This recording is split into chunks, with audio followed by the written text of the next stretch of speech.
It's one of the great debates of 20th century rock music, the Beatles or the Rolling Stones. Despite one glaring difference pointed out by Keith Richards, both bands hailed from England and drew inspiration from blues music. And although history tends to pit them against one another, the British invasion icons found they had more in common than not. On this day in 1963, a bunch of legendary musicians met for the first time. On April 23, 1963. The Fab Four were just 1 month removed from their debut album, Please Please Me.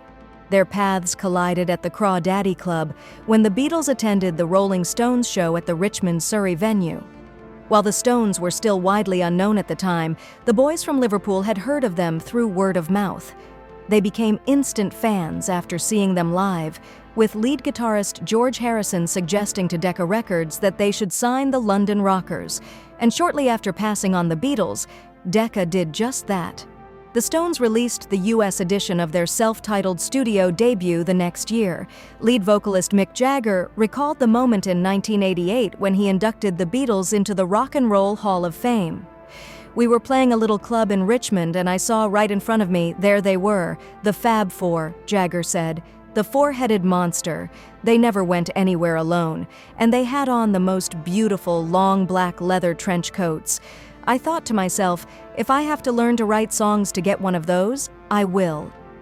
At the height of both bands' fame, the Rolling Stones were presented as the rebellious foil to the Beatles' wholesome image, which John Lennon famously later shattered. In reality, however, the Brits were much closer to friends than rivals. There's always been an open door between the Beatles and the Stones, guitarist Keith Richards told Guitar Player in 2023. "We were the only ones that knew what it's like to have that extreme kind of fame in the 1960s, so that created a bond.